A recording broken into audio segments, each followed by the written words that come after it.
Yeah, some people will say, well, gosh, your diet is so restricting, then you're compromising fun in your life. Let me ask, are you having more fun now in life? I mean, in general? Way more fun. Anybody who tells me this way of eating is restrictive, I look at them and tell them any kind of weight loss, anytime you're trying to lose fat, it's going to be restrictive. So keto is restrictive. Eating a low fat diet is restrictive. You could restrict calories. Literally any way that you have to eat to lose weight or to lose fat is going to be restrictive in some way, shape, or form. But you know what's more restrictive? Being 500 pounds, being stuck in a chair and not being able to go anywhere, being stared at because you're a giant guy in a mobility scooter at Walmart. All of that is restrictive. It's restrictive on the mind as well as the body. And it's nonsense. It's a way for people to sell their particular way of doing things. And it's over-marketed hype bullshit, quite honestly.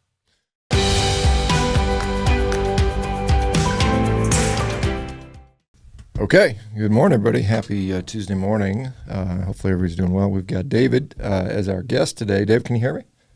Yes, I can. Well, thank you for doing this. Welcome to our little community here. So anyway, I guess without further introduction, would you go ahead and just tell us a little about yourself and what's going on with you? Sure. I'm 45 years old, married father of 3, been on the carnivore way of eating since January 7th of 2020. Currently down, as of this morning, 214 pounds and a little bit here and there. Wow. Little fractions of a pound. Also, on top of the weight loss, which has been phenomenal, I have put 2 autoimmune conditions into remission, both rheumatoid arthritis and hidradenitis suppurativa, or otherwise known as acne inversa to some folks, as well as reversed years and years of mental health struggles. That's awesome. That really is. I mean, it's kind of funny, 214 pounds and a few fractions. I think at some point, it doesn't matter. It's like when you're a kid and you say, I'm 3.5, after some point you start tracking exactly. half years. But that's amazing. That really is. So, I mean, what was your peak weight? I mean, if you lost 200 pounds, you had to be close to 400 or something. I don't know. Where were you at? When I started eating this way, I was 425.2 pounds. Okay. My highest weight, I'm 100% positive that I was over 500 pounds at my heaviest. However, before that, I had lymphedema in my lower abdomen and my scrotum. I had a doctor do a complete reconstruction and remove 50 plus pounds of tissue. So I don't necessarily count that as my highest weight, as that was easily removable through the surgery. But I know that I was over 500 pounds at one point. The heaviest I have of a scale reading is 482. So still, a tremendous amount of weight. So why did you get there? I mean, how did you get to be 500 pounds? I mean, it's not something most people do. What was going on in your life? I mean, what was the recipe for not success, but for 500 pounds? What were you doing? A lot of it was just not doing anything. Yeah. Having the lymphedema limited my mobility. So I sat on my chair pretty much 90% of my day and didn't really do a whole lot of anything. When I did go out, it was quick runs to the store or to go fishing. Fishing is one of my great loves in my life outside of my family. So, I tried to do that as much as I possibly could at that point, but even that was uncomfortable. So it was really easy to just kind of sit there and eat and not do anything and let the weight balloon up and feel bad for myself until I finally had the surgery. After the surgery, I did lose, quite a bit of weight there, lost a little bit through diet changes, but I started on keto in 2017, had surgery in 2016, started keto in 2017, and it was just way too easy for me to binge and to overeat on even the low carb products. Right. They tell you there's 2 net carbs in this, and I would eat, 2 net carb bars with probably 6 teaspoons of peanut butter smushed in between, and I'd eat that 2 or 3 times a day. And no matter, how much you're trying to control, that's just it's a recipe for disaster at that point. Yeah. I mean, fat, you can definitely over binge on fat calories for sure. I mean, even though there's no carbs in that. Did you grow up? I mean, were you obese as a kid? I mean, how did that, when did this start? So just from the get-go, well, it's 5 years old, you're already overweight, or what was the deal? Yeah, about 7, I would say. The earliest pictures I can remember were first grade, where I was a little bit chunky. I remember, going to Sears to buy clothes for the school year, and it was always wearing the Husky clothes. Yeah, I remember Husky. Husky was the size back then. It was the only size. There was no big and tall. Everything was Husky. Yeah, you don't hear that term. I remember doing that from a young age. I can remember in the 3rd grade, having a weight chart in my teacher's cabinet in our classroom. And I was 155 pounds in the third grade.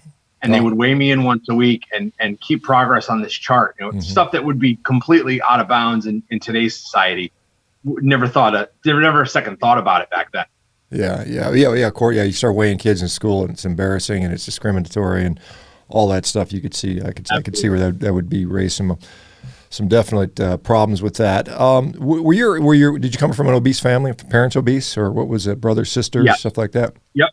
Both sides, all the way up, grandparents and parents. My mom struggled with her weight for years. My dad did too for a long time, though he has reversed his weight loss issues somewhat recently. I remember they were both at one point on fen when that first came out. Yeah. And it was, they both lost a ton of weight, but it did a number on their health overall. So, my father's been able to switch it up with diet. My mom unfortunately passed away 3 years ago. So after she had lost 70 pounds, in fact, she passed away. We lost her. So it was tough. We did definitely grew up in an obese household on both sides. Nobody really knew what good food was. It was basically meat and potatoes or, starchy carbs. That was pretty much the vast majority of what we ate. Yeah, sorry to hear about your mom there. And so 3 generations, because you mentioned even as far as your grandchildren, and I think it just gets progressively worse with each generation. And I think there's maybe it's an epigenetic phenomenon where, particularly if you're a kid in the womb exposed to whatever factors are making your mom obese are probably, setting you up for that same physiology. And so at what point, obviously going from 135 pounds or 155 pounds in third grade to 500 plus pounds as an adult, was there ever a period of time where you said, hey, this is a problem, I need to start losing weight? Yeah, all the time. It was just a matter of not knowing what to do or not having the wherewithal to do it for myself. It really took until I was, an adult and just sick and tired of being sick and tired before I finally put 2 and 2 together and really turned it around. As I said, keto was a good start. I got down from that 430 pounds after surgery to about 350. And then that was just before my mom passed away. When my mom passed away, I went off the rails. I like to say I jumped off the train and then jumped back in front of it repeatedly. Wow. Just couldn't get myself together. Emotional eating was a big issue for me. That's been a big issue for me my whole life. When you said, when you said, you didn't know what to do, obviously there's information all over there about how to lose weight. And most people within sort of main dietetics advice would say, it's about caloric consumption, calories in, calories out type of thing. And so, weigh and measure your food, calculate how much you eat in a caloric deficit. You probably were aware of that. Why did that not work for you, or what were the problems with that strategy if you ever tried to employ it? We did try that repeatedly over the years, the Weight Watchers style approach. Right. A lot of it was just being able to stick to it and not be hungry all the time. On top of, as I said, the emotional issues, having undiagnosed mental illness as a child and an adult, a young adult, none of that stuff stuck well with me. It was hard to keep with. And again, just being hungry all the time wasn't very easy. We can't. I realized there would be some restriction at some point, but back then you don't necessarily think about it as you do when you get to be an older adult. Yeah, I don't think you can, unless you can address hunger. And I think that's a big challenge for many people. What drove you to trying to do a carnivore diet? It's still, even in 2022, it's still considered fringe, crazy, nutty, these weirdo people that just eat a bunch of meat. They're all going to die of heart disease and stuff like that. That's what you hear in the media. And again, obviously I disagree with that, but what sort of led you in this path? I'd actually heard about this way of eating when I was doing keto. A friend of mine brought up Jordan Peterson and how, the whole lion diet thing, all he was eating was beef and how it had helped him. And I thought it was crazy back then. I can remember sitting in a restaurant eating chicken wings and saying, yeah, that's nuts. There's no way. And, a couple of years later, here I am doing the thing. So it was that, a lot of the Joe Rogan stuff, specifically your interview with Rogan was a big one for me, as well as Jordan Peterson speaking with Rogan. That was a big turning point. And I said, you know what, I've got to give this a try. I've always loved steak and burgers and things like that. Bacon, especially. I do love bacon. So that was an easy sell as far as I was concerned. And I thought, well, what the hell? We did a weight loss challenge, a family weight loss challenge, myself, my wife, and my cousin. And I decided this was going to be the way that I did it. I blew through those first 12 weeks like it was nothing, and won the challenge very, very easily at that point. So once I got started, it was fairly simple as far as I was concerned. But, I really just kind of took the jump once I saw all these interviews and had this information behind me. I didn't know anything about, plants and anti-nutrients or any of that stuff. It was just a matter of, can I lose weight doing this? And I've learned so much more since then, but it was definitely a good jump start that way. You mentioned, you had some sort of you haven't described it, mental health disorder. What was it? Depression? Was it what was going on with you? And I mean, I can see why you'd be depressed, 500 pounds, and all these other issues. But what was going on there, and how has that changed for you? I was misdiagnosed with bipolar disorder I'm probably about 30 when I was diagnosed. I did have some depression issues, anxiety issues as a kid. Obviously being the fat kid, getting picked on and bullied quite a bit was a huge issue for me. And then it just persisted into adulthood. I learned to turn my size into self-deprecating humor, making fun of myself before anybody else could make fun of me and try to get to me.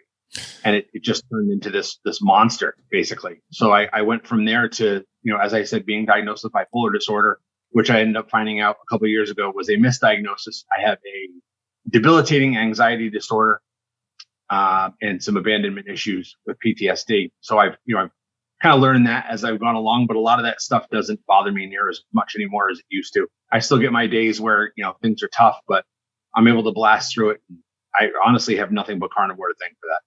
Hey folks, it's Dr. ShawnBaker here. If you guys are enjoying these success stories, well, you can become your own success story. You can do that by heading over to Carnivore.diet. You can sign up for a free 30-day trial and get started today. We're looking forward to supporting you. Our community is wonderful, and we'd love to see your success.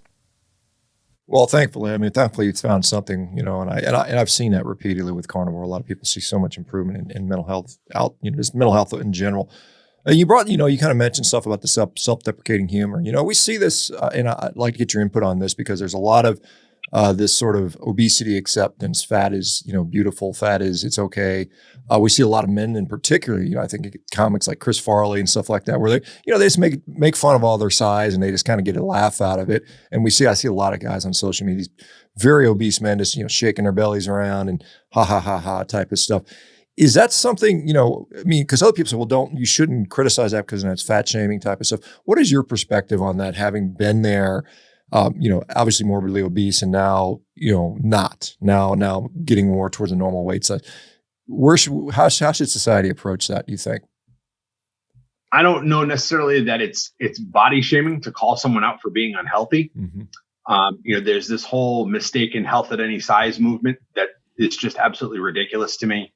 I don't understand how we're going to take someone like Lizzo and claim that she's healthy when she clearly is not. And I was highly unhealthy, and I knew I was unhealthy. I just didn't care. There was a point in my life where I didn't think I was going to live past 25 anyway. So I thought, well, what the hell? I might as well have fun while I'm here. So I did it. I ate what I wanted. I acted how I wanted. I was a jackass, and that's all there was to it. But this whole, health at any size thing is just, it's a hijacked movement that's become ridiculous. And people are, oh, you're fat shaming because you call someone up for being unhealthy. That's not necessarily the case. Healthy is dependent on a lot of different things. And if you're morbidly obese, chances are you're not healthy. It's just quite as simple as that. Yeah, well, you're not healthy, or you're not going to become healthy regardless. I mean, you might have some normal markers for a period of time, but then it, inevitably will come that way. And I think it's, you point out Lizzo, and for you guys who don't know, she's a singer who's a vegan, by the way, and she's also morbidly obese and quite a talented singer. I'll give her that. But, just kind of demonstrating this. And I think, you point out the frustration with no matter what you try, no matter how many low fat, whatever Weight Watchers things you do, nothing seems to work. And then it gets easy to say, screw it. I'm just going to celebrate where I am because otherwise I'm depressed all the time. I can see that. But, the weird thing is, you tell people to eat just meat. Let me ask you, you said you were always hungry before on diets. And I get that. I'm a big guy too. I was 300 pounds at one point, so never 500, but I was a pretty big guy. Still am. I'm still 250. But And I have a good appetite, so I don't like being hungry either. How has diet, keto, carnivore, whatever you're on, influenced your hunger these days? I am very rarely hungry, but for maybe twice a day. Yeah. I tend to get up early in the morning. Well, early for me, 6 o'clock in the morning. I go to the gym. My wife and I, we get a full workout in, and then I come home. I make her breakfast. I cook my own. Usually I cook for myself for the day. So right now it's, 2¼ pounds of ground beef and 24 ounces of shrimp every day. Yeah. Just like to keep it simple, like to keep it easy as best I can. Here and there, I'll have something a little bit different, but for the most part, it's all the same. I'll eat, within about an hour, hour and a half of my workout. And then I usually eat about midday, and that carries me through till the next morning. Yeah, it's a similar pattern. I prefer to eat, early and then, mid-afternoon, and I'm done for the day typically. And eating a lot of shrimp. Shrimp's fairly lean, so you're skewing more to the leaner side of macronutrients, I would say, overall. And does that seem to work well for you? Let me ask you, as far as you said you have your wife. Has she been with you through this whole time, or how long have you guys been together? And has she noticed a transformation? I mean, obviously if she has. She absolutely has. We've been together 23 years, married 22 this year in November. Our son just turned 22, so we had a very rapid relationship. She's fantastic. She's a phenomenal support system for me. She is also keto herself. Me being carnivore, but she likes her sweets, so she sticks with her keto approach. So at this point, she's very meat heavy keto. She has lost herself 175 pounds over the last 4 years. So she's done remarkably well. Now she's going to the gym, even with a traumatic brain injury and leukemia. She's still going to the gym every day, hustling and putting in work. So her body composition changes have been phenomenal, as have mine. I just noticed the other day I can actually see back muscles that I've never been able to see before. So I try to take pictures, take measurements, all of that stuff to kind of keep track and see where we've gone and where we are now compared to where we both started. And it's been a phenomenal change for both of us. That's wonderful to hear, and I'm sure it's improved your relationship and outlook. And I mean, has it changed your outlook and the way you think about things? Does it change you mentally? I mean, a lot of people will say that, once they sort of change their diet, they just have different opinions on things. Did that occur to you a little bit? Yeah, to a point it has. I mean, I've always kind of felt the way that I feel. However, I'm a lot less inclined to put up with people's crap about how they can't lose weight or they can't do this or they can't do that, when I've come from essentially the depths of hell and being a fat guy to now being just about on that line, but on the BMI scale where I'm not even overweight anymore. Very close to that at this point, less than 30 pounds from that. Wow. And it's just a wild change in lifestyle in general. I mean, I used to not be able to even go on rides with my kids at amusement parks. My youngest is 15. Last year was the first time I ever got to go on a ride with him at an amusement park. We're actually at a carnival, and we were able to go on some rides together. Literally the first time in his entire life that I've been able to hang out with him and do stuff like that. So it's been a drastic change, and it has been a different change in viewpoint as well. Not being able to do stuff for so many years. Now all of a sudden I can. It's a pretty big shift. Your kiddos, have the kids' diets changed in parallel with you guys? No. Well, with one exception. I have 3 boys, 22, 17, and 15. Mm-hmm. My 17-year-old eats like I do. He's a carnivore. I'll call him a ketovore. He's a little bit looser on his carnivore than I am. But he's also a very, very picky eater. So he does not eat a lot of different things. The vast majority of his meals are cheeseburgers with no bun. Mm-hmm. Literally just beef patties and cheese. And then every Monday I make carnivore chicken tenders. So I bread chicken tenders with pork rinds and Parmesan cheese for him. He and my wife eat that on Mondays. My oldest and my youngest both eat standard diets. They kind of just eat whatever they want. We try to, push them towards eating this way. Neither one of them has been terribly receptive as far as that goes so far, but we work on it constantly and try to show by example, just how much we've been able to change about ourselves. My middle son has lost somewhere in the neighborhood of 80 pounds in the last year or so by changing his diet, and his mental health is reversed as well. He is high functioning on the autism spectrum and struggles a lot with, his mental well-being and how he feels about himself and how he feels about things environmentally bothering him. And a lot of that has changed he's not prone to sit there and bury his feelings anymore. He'll actually tell you how he feels. And it's been a drastic change for him, really just beyond whatever we thought could happen from this.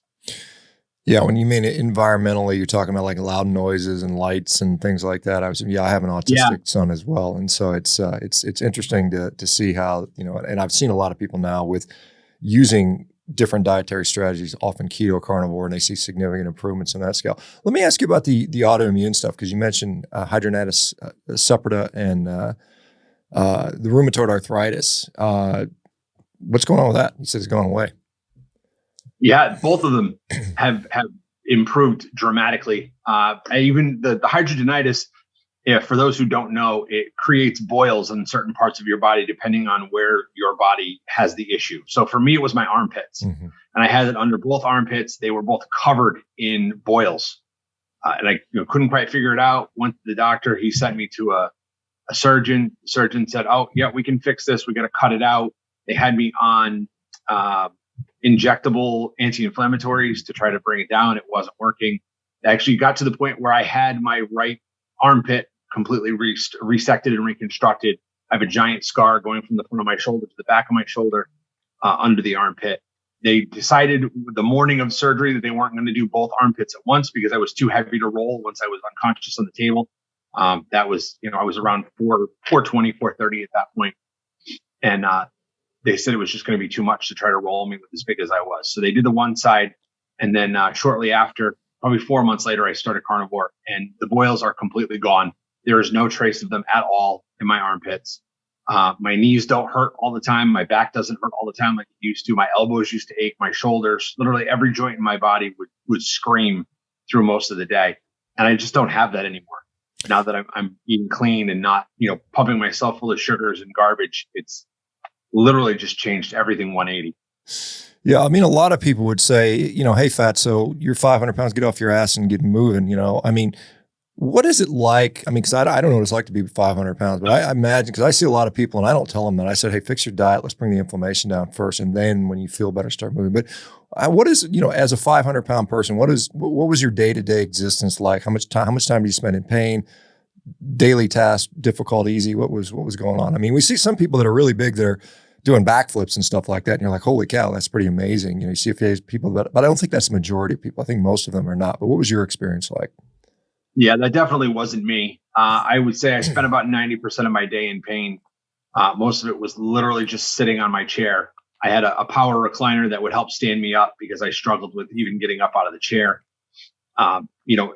Literally just sat around and did almost nothing all day. If I'd go to Walmart to run and get groceries or whatever, it was always in a motorized scooter. I couldn't walk. I had a handicap placard, the whole 9 yards. I just couldn't function like I had before. I mean, even before I had I'd gotten that big, I had no issue moving around. I used to go to, scout camp with my son, and I was involved in a lot of different things. And then as I got bigger, as I got heavier, as the lymphedema set in, things got way more difficult. And I just stopped doing a lot of the things that I used to do because it was uncomfortable to do them. Yeah, it's interesting about the mobility scooters. Because I remember as an orthopedic surgeon, I never ever rode for one. I had people that asked me for them. I said, no, I'm not going to give you one, because I felt that was basically a mobile coffin, quite honest, is what I used to call those things. And I mean, when you reach that threshold where some physician wrote you a prescription to get this mobile scooter, I think perhaps, maybe not, if insurance company's going to pay for it, that's the case. But was there like a threshold where it was like, okay, I can no longer ambulate, I'm no longer independent, where I can just walk by myself? Was that kind of a turning point for you? No, not really, because it was never, I always knew that particular situation was temporary. So I only really used it when I went to the store. I did have one that I used to get around if I had to go somewhere where it was a lot of walking. So if we went to a state fair or a concert or a ball game, I would take it at that point, but I tried not to take it with me because it was a pain in the ass to get in and out of our truck, and just made things difficult. So I tried not to use that unless I really had to. But as far as I never got one prescribed to me. The insurance company wouldn't pay for it, so we had to pay out of pocket. Ended up buying one pre-owned that I got a decent deal on and was able to. And the other problem too is weight limits, because a lot of the people don't understand. A lot of those mobility scooters don't have a high weight limit. So you've got to find the ones that have a 500 pound weight limit on them. And when you do, they're not cheap. Mm-hmm. So it's, on top of, the mental effects of having to be that big. There's also financial aspects as well with, not even being unhealthy, but just having to adapt to everything and pay extra for certain things because you can't fit into normal stuff. Going from, 500 something to now, I assume you're in the 200s now, I guess, right? Is that where you're at now? Right. Oh yeah, this was going to say, I'm sure during this journey you were still involved in medical care, either whether for mental illness or the autoimmune diseases or other obesity-related conditions. Did any physicians remark on, the fact that you've lost 200 pounds now? Was there any sort of questioning about that? Oh, absolutely. My primary care doctor, I've had him as my doctor for 31 years at this point. So he knows my struggles inside and out, all the way up and down. And he's very, very happy with the weight loss. We monitor my blood numbers every 3 months. He's very pleased with the trajectory that those have taken. I mean, my triglycerides were somewhere around 200 when I first started. We're down to 66. My A1C went from a 6.9 to a 4.7 over the course of the last 2.5 years or so.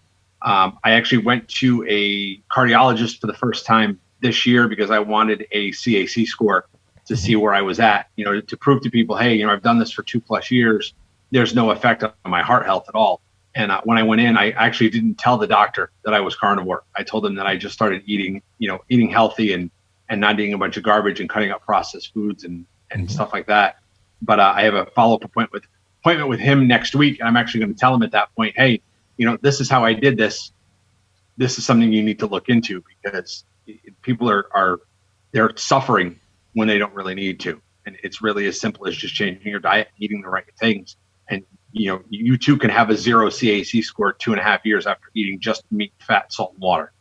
Yeah. I mean, you're 45, so you're not, again, most of the CAC scores, but given the fact that you spent how many years morbidly obese, certainly would sort of be concerning with that. And I think that's a very important point that you don't have to suffer, because I see so many people and they just, and they're not willing to. I mean, do you think 10 years ago, if somebody said, hey, just eat a bunch of meat, you'd have been mentally able to do that? I mean, is there a point where you're just like, enough is enough, I failed at everything else, I'm finally going to try that? Do you think realistically, if somebody came to you at age 30 and said, hey man, you're too fat, why don't you go on a carnivore diet, you would have done it? I mean, what do you think about knowing yourself? Probably not. I do know that the low carb approach in general has worked for me repeatedly through the course of my adult life. The first time I did it, I did a modified Atkins back when my oldest son was very, very small. So early 2000s, I did that and did tremendously well. I was actually down from, the biggest I had gotten at that point was probably right around 400 pounds. I got down to 305 and I was ecstatic at getting to 305 because I lived the majority of my life at that point very heavy. I mean, I graduated high school at more than that. So it was nice to be able to be smaller and be able to do things and, not have to wear giant tent-like clothes everywhere that I went. But at the same time, I don't know that I would have been able to kind of put 2 and 2 together with carnivore. It really took that hitting the bottom of the barrel for me to make that move, which is unfortunate because if I had known about it earlier and it known how well it worked earlier, I would have jumped all over it years ago. But just from the point where I was at that age, I don't think it would have stuck. I don't think I would have believed it at that point. Yeah, I think some people have to come through enough suffering where they finally say enough is enough to do something quote unquote so radical as eat food that humans have eaten for our entire existence. You mentioned your triglycerides improved significantly, went down to 66. LDL cholesterol, did that go up or did it stay the same, or what happened with your LDL cholesterol? LDL is pretty much baseline. It's in the range that they prefer. Not high, but not low. My HDL is a little bit lower than I'd like, but it's certainly never been anything that's been terrible. It's never been out of control either way, up or down. Yeah, that's been my personal. I mean, my LDL cholesterol hasn't really changed much from what it was before I ever went carnivore. It's pretty much been unaffected for the most part. My triglycerides went down low. So, you mentioned obviously doing the diet and eating twice a day, and now, did you start out eating ground beef and shrimp? Has that been the diet for 2 years, or did you evolve to that? Did you start out on a more fat-based diet, or? Yeah, I definitely evolved to that. I started off eating a lot of ribeyes and bacon. I used to eat 2 pounds of bacon a day because I love bacon. That's just all there is to it. Yeah, Bacon yeah. is by far my favorite food on the planet. So if I could have gotten away with just eating bacon, I would have. Unfortunately, financially, that's not all that easy, especially now that the prices have gone up again. But I was eating quite a bit of bacon. I would eat ribeyes. I'd eat ground beef here and there, but not nearly as often as the steak. I would even buy cheap steaks because I just didn't care. It was just all about eating until I was full, and then eating again when I wasn't. And then I got into some fasting and doing some things like that. I've gradually gotten myself to a point where I was no longer losing fat. So that's when I switched to this lower fat experiment that I'm doing right now. And the fat seems to be melting off pretty well. So I'm sticking with it until I get to a certain point. Then I'm going to gradually add more fat back in until I can kind of level back out again. I have a goal. It's a rather silly goal, but I want to see abs just once in my life. At 45, I figure I'm running out of chances at this point. So I'm trying to get myself lean enough so I can see the specter of abs, and then I'll start increasing my fat again and kind of level myself back out. My clothes fit great. You know, I'm in a size 32 waist jeans. I can tell you that even in the 7th grade, I wasn't in a size 32. So that itself has just been, it's been amazing. I can remember going to school dances, and some folks will remember the Z Cavarici brand pants. They're kind of high-waisted men's pants, you know, balloony style, almost hammer style pants. And that was the big thing when I was that age, 7th and 8th grade. So I had a pair of size 40 or 38s that I used to struggle to get into. I can remember. And now those they'd be swimming on me. So, you know, it's quite incredible how far everything's come. That is amazing. The size 32 waist, I don't even have that. Hell. Well, and I remember the first time I saw abs, I think I was in my early 40s. I remember at 40, I had this thing, I'm going to see abs when I'm 40, and I never did. And then finally, when I went, basically, you know, took nutrition seriously enough, I finally was able to do that. But, and now it's pretty easy to, you know, it's not hard for me now these days. Gosh, size 32, that's amazing, going from 500 pounds to a 32-inch waist.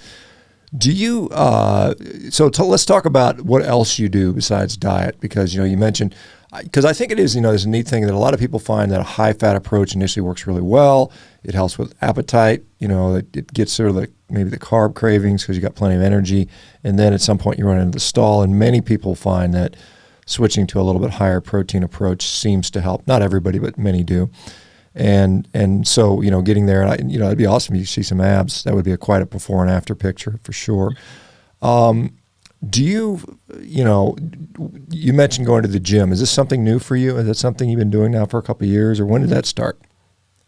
It started about 6 months into carnivore. So late June of 2020, when they reopened the gyms after the whole COVID debacle, that's when I started going to the gym regularly.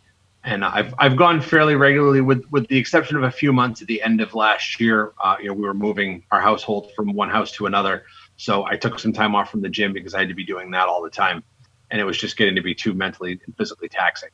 But I've been a pretty steady gym rat for the last 2 years or so, and it's done wonders as far as my body composition goes. I started with just a regular bodybuilding split. I've now moved into like a Mike Mentzer style high intensity training, you know, 1 set to failure, super slow reps.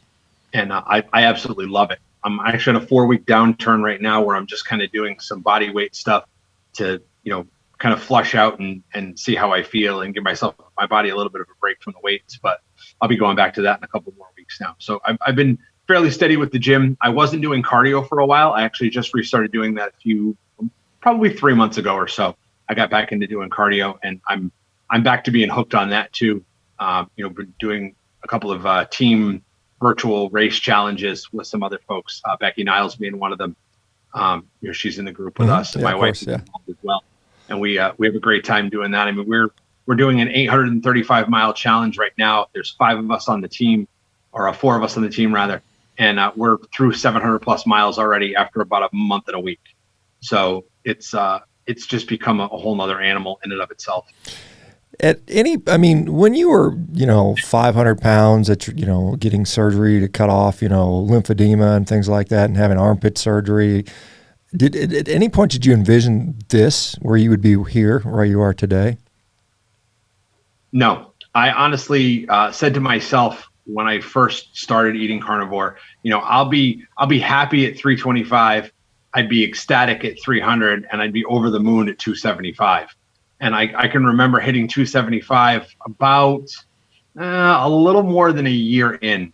I think I hit 275, and it blew my mind. And then it just kept going. I kept dropping and dropping and dropping.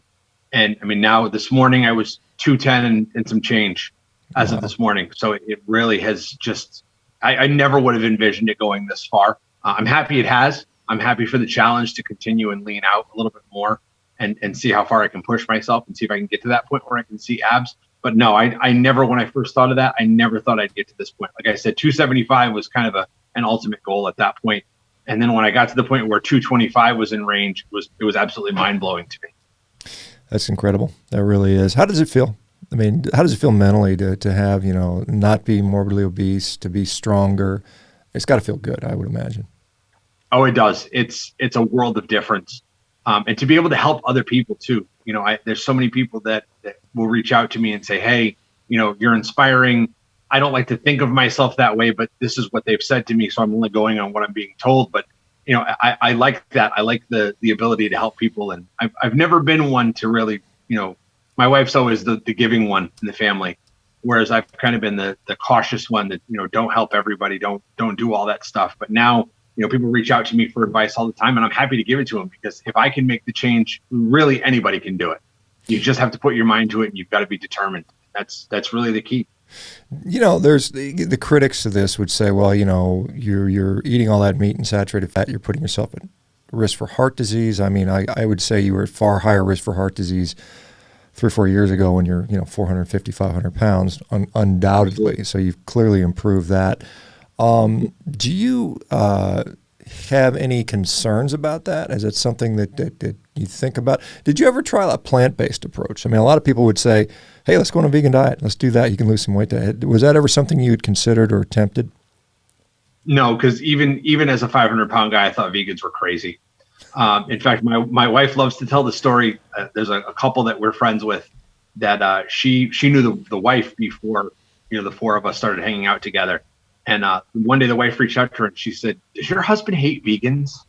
And my wife said, oh no, what did this idiot post on Facebook that somebody saw and it got back to her? Maybe her husband's a vegan or whatever. And come to find out, her husband hates vegans too.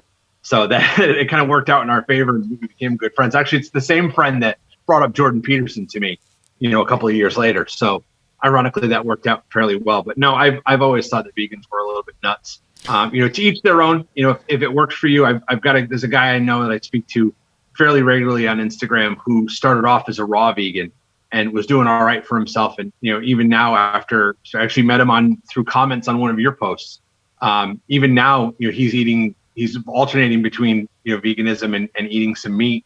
He eats the grass-fed, grass-finished, all organic stuff, and he's absolutely loving it. So even the nutcases can be turned around, I suppose. Yeah, I mean, I see a lot of them that were very critical and thought I was the worst person in the world, and then a year or two later they're saying, "Hey, Dr. Baker, sorry, you were right, I was wrong." And again, I don't hate vegans, just to put that out there, but I do think when they try to enforce their dietary preferences on me, or say I'm evil or something like that for choosing to eat like human beings have been eating for God, millions of years or thousands of years, depending on your perspective. I think that's a problem. So anyway, so let me ask you, were you working at 500 pounds? And I mean, I would imagine it'd be difficult to have a job at that weight. Maybe you could, some people do, but, and what are you doing these days? Nope, I was not employed at all at that point. It just wasn't physically possible to be able to work. My wife has always worked in human services, so she was carrying the bulk of the financial responsibility at that point, just because I physically couldn't. I tried for years. I was doing some property maintenance type stuff for a while on my own as a vendor, and it was very difficult. I remember before the full weight kind of took hold, I was mowing the lawn at a house, and I was so heavy that I actually flipped the lawnmower over, and it almost landed on top of me. I was lucky to get out from under it before it hit me. And at that point, I realized, okay, I've got a serious problem here, but I don't. Other than getting this surgery, I don't know how to fix it. it was a matter of, the doctors had told me when the lymphedema set in that, it's because you're heavy, it's because you're overweight. And I lost 50 pounds and the lymphedema just got worse. So it definitely didn't have anything to do with the weight at that point. It was something seriously wrong with my body. And it took the right doctor to be able to fix it, get that taken care of. Now I actually work 2 jobs. My wife and I own Connecticut's first dedicated CBD store. So I don't necessarily hate on the plants, just certain ones. I won't ingest them myself other than, some good old hemp at that point. But that's what we do. We sell hemp products here at our store. And I also host trivia a couple of nights a week, which is more of a paying hobby than it is a job at this point. But it is a little bit of extra cash. And I'm an entertainer at heart. So any chance I get to be out in front of people and be on a microphone and act like an asshole, that's pretty much what I love to do. So it's what I do best. And I run with it as much as I can. Well, I got to tell you this, you mentioned, other people inspire. This is very inspiring, and I've run across, a number of people now that have lost in excess of 200 pounds on a carnivore diet, but it's just not that common. You just don't see that many people that are 500 pounds even today, although more than you would have 20 years ago for sure. I guess, and I'm sure you do this now, you say you help people. What advice do you give people typically as far as, people that come to you? And I don't know if you get a lot of morbidly obese people that identify with what you did. Is that who you tend to get reaching out to? Yeah, I get a lot of those. For the most part, that's basically what it is. People who are kind of at the end of their rope. They've tried other things. They've tried low fat. They've tried low calorie. They've tried this. They've tried that. They've tried keto, and it's worked for a while and gotten to a point where they just can't do it anymore, and they need to kind of break out of that. So that's a lot of it. The vast majority of people, I tell them, you just need to start. Get it going, get moving now. Don't wait. Don't tell yourself, oh, I'm going to start on Monday. I'm going to, binge all weekend and then start on Monday, because it's going to be even more difficult at that point to get started. So just start now. And if you fall off the wagon, you jump right back on again. It's not the end of the world. People are going to have blips. They're going to have mistakes. I also tell them, don't necessarily compare yourself to anybody else, especially not me. Don't compare your journey to mine, because we're 2 totally different people with 2 totally different sets of circumstances. I had the benefit of a few months of therapy before I started eating carnivore, and I think that helped to deal with the emotional eating aspect of everything. So a lot of the people I talk to, I've got one guy in particular that I talk to on Instagram all the time that struggles a lot with binge eating. And I tell him, you got to get into therapy and talk to somebody and get your family on board and have them understand that you need to do this to save your life, because you can't run around doing what you're doing, at almost 40 years old at 400 pounds for the rest of your life. It's not going to work. And you got young kids, you can't run the risk of dying early and leaving your wife and your kids alone. You got to do something, and they've got to understand where you're coming from and why you're making these changes. And it's just a matter of getting started and sticking with it and being as dedicated as you possibly can. I guess it's been, 2.5 years or so. I think you said January 2020. So it's, a little over 2.5 years now. Were there periods of time during this carnivore journey that you did struggle with cravings or binge eating issues? Did that ever pop up during that journey? Honestly, no. For me, I decided when I was going into this, I'm a big movie freak. John Wick is one of my favorite characters in movies. And I told myself I was going to be the John Wick of carnivore. I was going to be a man of pure focus and determination and willpower, and that I was not going to let anything shake me. And it is not. I do get my cravings here and there. Sometimes I'll be at a store and I'll go to pay for gas, and I see the Reese's peanut butter cups on the register, and I'm like, oh man, those look good. But I'm like, no, I'm not going to eat them because I'm going to feel like crap, and it's going to make me gain weight back, and it's just not worth having that garbage. So what purpose does it serve to eat it? I've determined, very early on that food is fuel. Mm-hmm. It's not a reward. It's not a punishment. It's fuel. And that's all it should be used for. It's not, you don't have to eat to live, or you have to eat to live, but you don't have to live to eat. So once I took that out of the equation and food just became a source of energy for me to make it through my day and get things done and to, maneuver around life, it just became so much easier. And the cravings, the little cravings that I had, they went away very quickly. Yeah, some people will say, well, gosh, your diet is so restricting, then you're compromising fun in your life. Let me ask, are you having more fun now in life? I mean, in general? Way more fun. Anybody who tells me, this way of eating is restrictive, I look at them and tell them any kind of weight loss, anytime you're trying to lose fat, it's going to be restrictive. So keto is restrictive. eating a low fat diet is restrictive. You could restrict calories. Literally any way that you have to eat to lose weight or to lose fat is going to be restrictive in some way, shape, or form. But you know what's more restrictive? Being 500 pounds, being stuck in a chair and not being able to go anywhere, being stared at because you're a giant guy in a mobility scooter at Walmart. All of that is restrictive. It's restrictive on the mind as well as the body. And it's nonsense. It's a way for people to sell their particular way of doing things. And it's over-marketed hype bullshit, quite honestly. Yeah, there's like I agree with you. Restriction is it comes in many ways, and it's just one form of restriction. Although it's I guess we're used to overindulgence, so we're just basically kind of cutting back to normal. When you go out and about these days, and I go to the grocery store like everybody else. I go to wherever I got in public, and I see a lot of people that are truly sick. Either they're obese or they're struggling with some kind of chronic disease. Are you ever tempted to just go up to them and say, "Hey, man, I was where you were. Let me help you out," or do you just kind of like?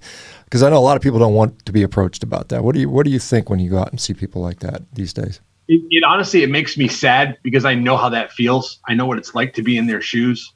My wife will tell you that I'm crazy because I'll sit here at work when I'm bored and watch YouTube videos of my 600-pound life and all these people getting surgery for weight loss. And I mean, we were both at a point back in the early times when we looked into surgery for this. We looked into sleeves and lap bands and all this other stuff.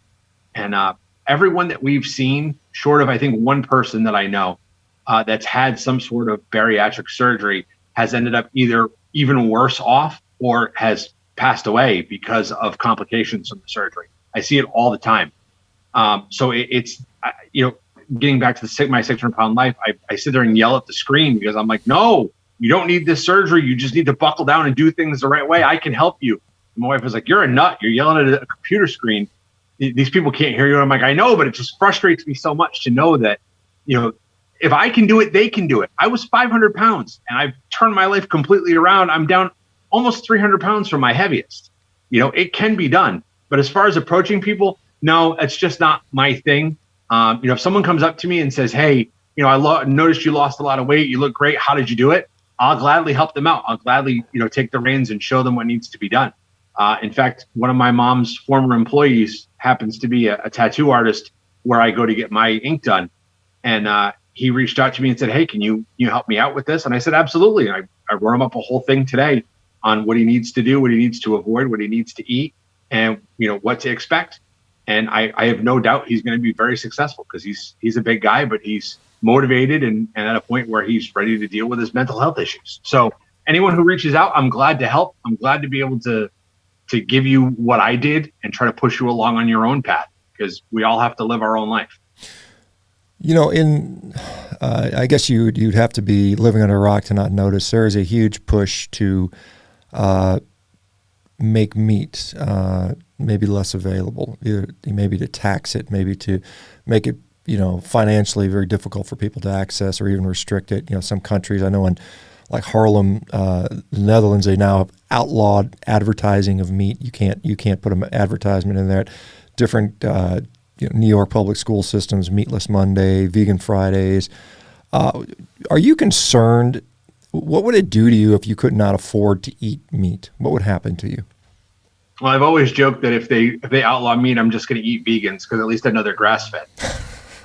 But as far as that goes, it would be very difficult for me. I would have to find a way to do it. There's no way that I'm going back to eating the way that I used to eat. It's just not worth my energy or my time to struggle with eating that way ever again. This has done so much for me that I would, at that point, I would just start buying cows myself if I had to and learn how to farm because whatever it takes to stay this way, as far as I'm concerned, is what I'm going to do. Yeah. Well, Dave, thank you so much. This has been very, very, inspirational. I'll say I think that's the best word I can use here.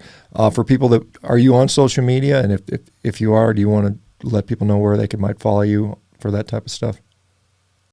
Absolutely. You can find me as Cursing Carnivore on Instagram. Oh yeah. Okay. I am also I'm on Facebook as well, but I'm far more into Instagram. Facebook seems to be a hive of scum and villainy, as old Ben Kenobi would put it. I'm a big Star Wars nerd, so of course, any chance I get to quote Star Wars, I'm going to do it.